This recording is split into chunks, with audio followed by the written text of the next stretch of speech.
Le Shah parti, le peuple iranien attend maintenant le retour de l'ayatollah Khomeini. Where there is discord, may we bring harmony. Where there is error, may we bring truth. Les majorités se font et se défont par des votes. Elles ne se défont pas par des déclarations. Les troupes soviétiques entrent en Afghanistan. 1979. Il existe dans l'histoire des années charnières. Traversées par des ruptures inattendues, 1979 en est une. Et les changements cruciaux qui vont alors parcourir le monde structurent encore nos sociétés aujourd'hui. Je suis Charlotte Baris et vous écoutez 1979 Année fatidique, une série originale de La Loupe, le podcast quotidien de l'Express, épisode 4, le début de la fin de l'URSS.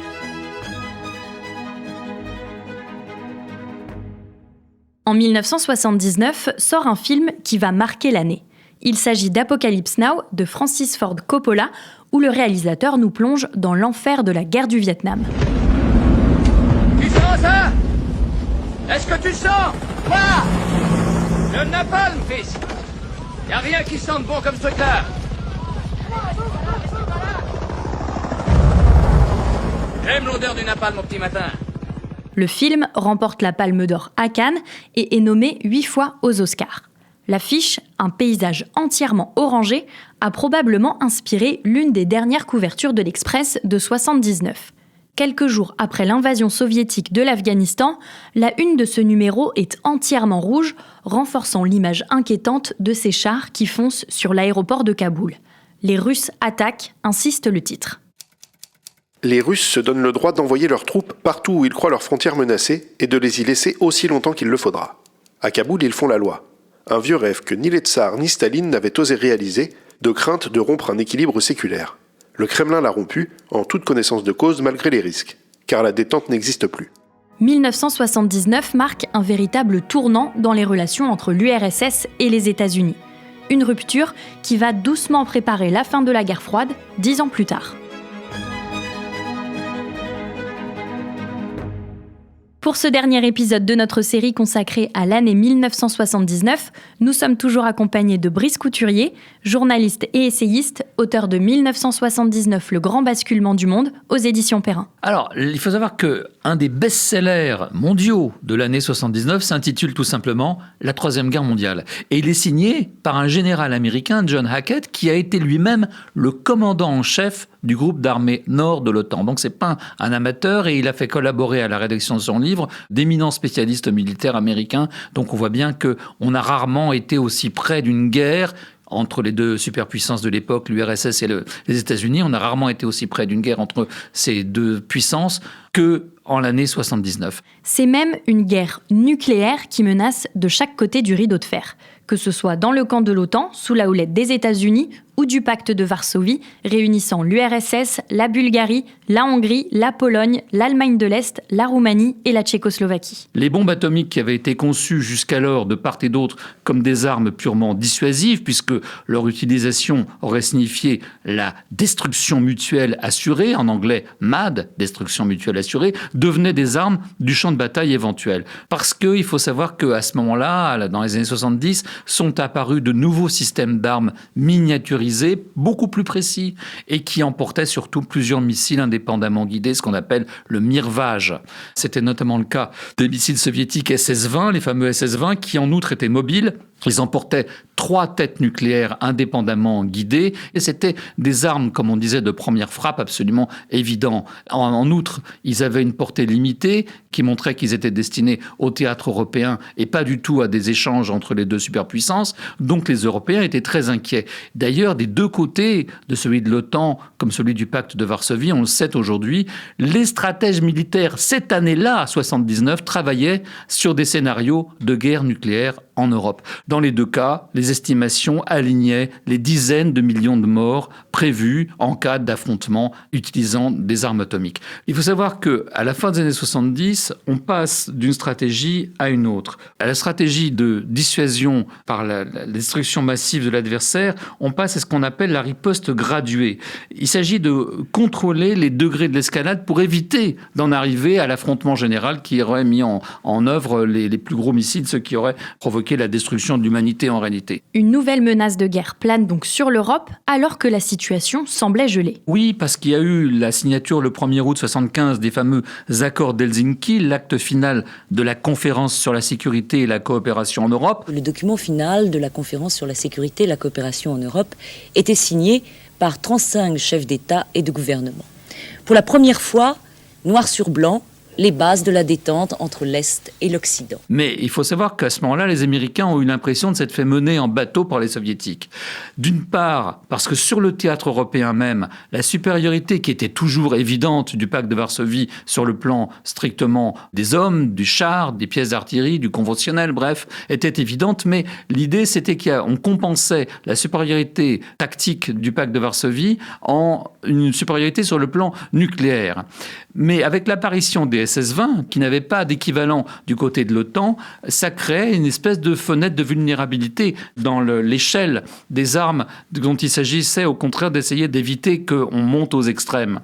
Mais surtout, les Américains avaient le sentiment de s'être fait mener en bateau parce que hors d'Europe, l'URSS ne cessait de marquer des points, d'installer des bases militaires comme en Éthiopie, de déployer des forces navales qui étaient en train de rivaliser avec la flotte américaine. Il y avait les Cubains en Angola. En particulier dans la Corne de l'Afrique et au sud Yémen, il y avait une présence soviétique de plus en plus inquiétante et les Américains redoutaient que l'URSS cherche à contrôler les approvisionnements pétroliers qui, à leurs yeux, Carter ne le cachait plus, étaient considérés qu'une véritable déclaration de guerre. Il y avait une doctrine américaine qui date de 1979 qui dit que si jamais les Soviétiques s'amusent à bloquer les pétroliers, c'est la guerre. L'URSS déploie donc ses missiles SS-20 en Europe, forcément à l'Ouest. On s'interroge, c'est le début de la crise des euromissiles. Les Européens de l'Ouest s'inquiètent. Et c'est notamment le cas du chancelier allemand Helmut Schmidt qui, en 1977, devant l'International Studies de Londres, déclare qu'il est inquiet d'un risque de découplage entre la défense de l'Europe de l'Ouest et les États-Unis. Si le pacte de Varsovie décidait de détruire au sol, lors d'une première frappe avec ses SS-20, les rampes de lancement des missiles de l'OTAN et ses bombardiers stratégiques au sol, alors est-il bien raisonnable de penser que les Américains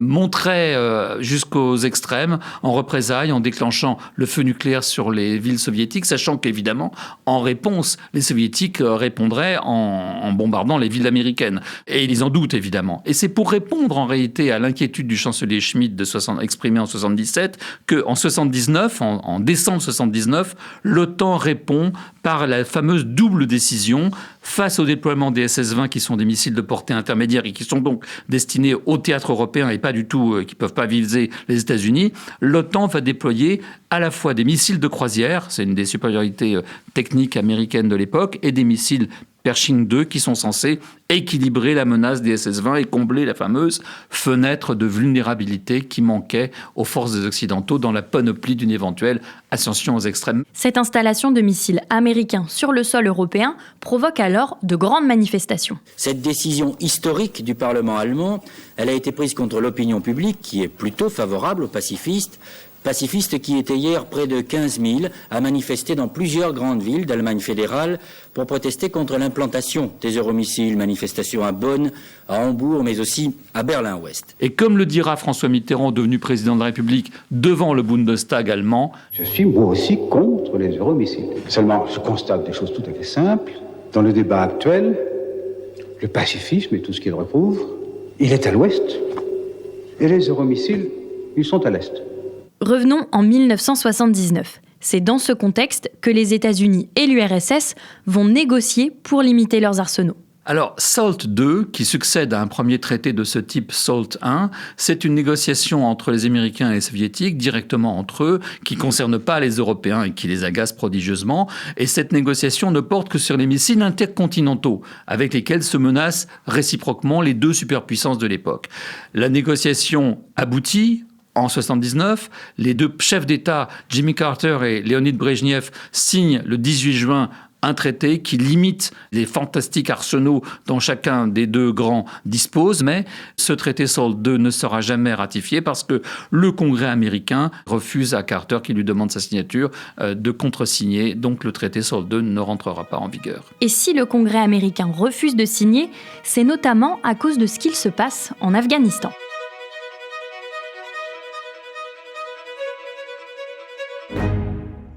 Dans les années 70, la Russie garde un œil sur l'Afghanistan car le pays est dirigé par un gouvernement communiste. Les deux branches du Parti communiste afghan sont divisées. Vous avez d'un côté le Khalq qui est radical et de l'autre côté le Parcham qui est censé être un peu plus modéré. Et ces deux partis, ces deux franges du même Parti communiste afghan se livrent en fait à des affrontements qui les coupent de l'immense majorité de la population. Le Khalq est décidé à imposer à l'Afghanistan, qui est massivement musulman à l'époque comme aujourd'hui, une dictature du prolétariat qui s'attaquerait à cette religion au nom du matérialisme dialectique. Autant vous dire que c'est pas tellement populaire dans la population afghane. En 79 a lieu une révolution de palais à Kaboul. Le président de la République, Taraki, est renversé à son retour de Moscou fin septembre par son propre premier ministre Hafizullah Amin. Et un clan ultra-minoritaire prétend dorénavant gouverner cet immense pays aux structures ethniques compliquées.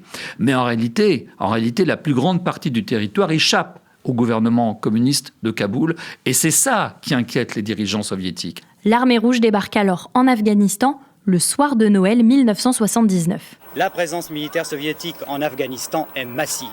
Selon l'envoyé spécial de l'agence France-Presse, 2 divisions motorisées soviétiques seraient entrées dans le pays pour mener à bien la phase finale de l'opération. Ces renforts porteraient à environ 25 000 soldats, la totalité du dispositif militaire soviétique. À peine débarqué, il commence par liquider le président Amin et les soviétiques le remplacent par une marionnette dont il tire les ficelles qui s'appelle Babrak Karmal. Alors c'est une guerre épouvantable qui démarre en cette fin de l'année 79. Au début de l'année 80, 100 000 soldats soviétiques sont déjà sur place et ils combattent des milices islamistes soutenues en armes et en armes lourdes par les Américains. Washington appuie ces combattants sunnites parce qu'ils résistent aux soviétiques, bien sûr, et qui sont anticommunistes, mais aussi parce que ça leur semble constituer un contre-feu face à la menace chiite incarnée par l'Iran de Khomeini. Cette situation, elle est forcément regardée de très près par les Occidentaux et en premier lieu les Américains. L'Occident est complètement pris au dépourvu par le débarquement de l'armée rouge en Afghanistan. Jimmy Carter, en particulier le président américain, qui avait misé sur un certain degré d'entente, voire de coopération avec les soviétiques, est furieux. Il s'estime d'être personnellement floué, il fait savoir. Depuis un certain temps, Brzezinski, son conseiller à la sécurité nationale, le mettait en garde contre ce qu'il appelait, Brzezinski, l'arc de crise, qu'il voyait se dessiner depuis la Corne de l'Afrique jusqu'à l'océan Indien en passant par la mer Rouge. Et Carter voit la confirmation des pires cauchemars de Brzezinski dans l'invasion de l'Afghanistan.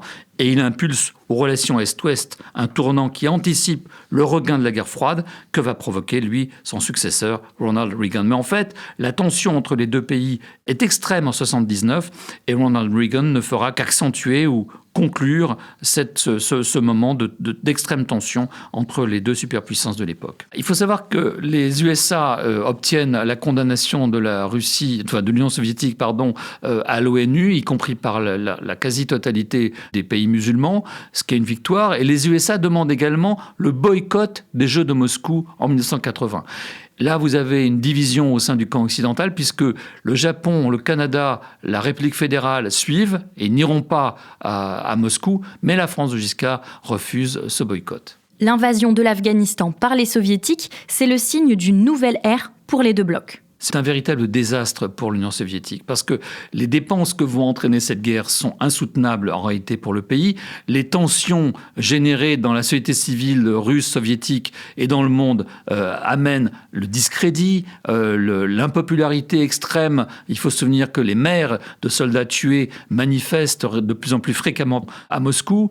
Et puis ça va conduire à l'effondrement de l'économie soviétique. Enfin, disons, ça va précipiter l'effondrement de l'économie soviétique. Et donc, en février 89, quand l'armée rouge quittera l'Afghanistan sans être parvenue à contrôler la majorité du territoire en réalité et contrôler que les grandes villes et quelques axes entre eux, ils auront perdu des dizaines de milliers de soldats et ça sera une catastrophe nationale pour ce pays. L'invasion de l'Afghanistan par les soviétiques paraît être la défaite de trop pour les Américains. La majorité de la population américaine en 79, enfin fin 79, estime que la politique étrangère de Carter, qui misait sur une espèce de dialogue comme les SALT II entre les deux superpuissances, a échoué.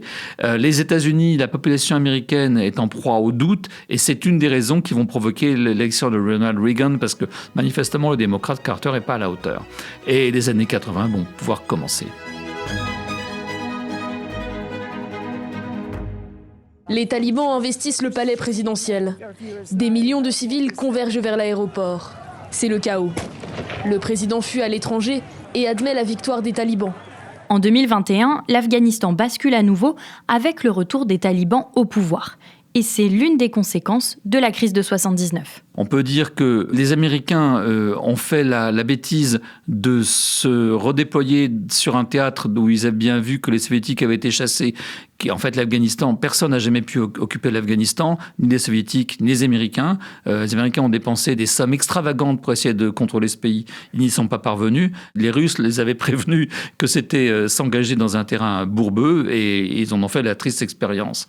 Mais c'est vraiment en Afghanistan, dans les conditions de la lutte contre l'invasion soviétique, que se sont forgés les principaux cadres de ce qui est devenu le terrorisme islamiste, les guérillas islamistes à travers le monde. C'est sur place que se sont formés au combat les gens d'Al-Qaïda, Daesh. Ça a été vraiment la formation initiale militaire et politique de très nombreux combattants islamistes que de venir se battre en Afghanistan. La fin de la guerre froide et de la séparation du monde entre l'Est et l'Ouest commence donc en 1979. Au cours des années 70, il y avait une espèce de condominium soviéto-américain pour à la fois diriger le monde, chacun sa partie du monde, et pour essayer d'éviter tout ce qui aurait pu amener à une confrontation directe entre les deux puissances.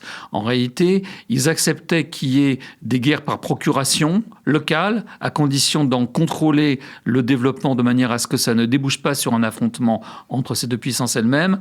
Le problème aujourd'hui, c'est que ce type d'accord n'existe plus entre les puissances. Entre les Soviétiques et les Américains, on cherchait toujours un équilibre global, stratégique. C'est pour ça que les 16-20 posaient problème, parce que quelque part, ça détruisait cet équilibre qui faisait qu'en réalité, à chaque échelon d'une ascension possible aux extrêmes, les forces étaient équivalentes, s'équilibraient mutuellement et donc se contrôlaient, se neutralisaient mutuellement. Donc je crois qu'on est dans une situation très différente. On n'est plus dans un équilibre entre deux superpuissances. On est dans un monde qui se fractionne autour d'empires qui sont en situation de renaissance, comme l'empire turc, ottoman, comme l'empire chinois, qui est aussi un empire, comme la Russie qui veut récupérer, qui entendrait récupérer en réalité les anciens pays de l'URSS, et des États-Unis qui, sous la férule de Donald Trump, en réalité sont en train de rentrer dans une phase isolationniste.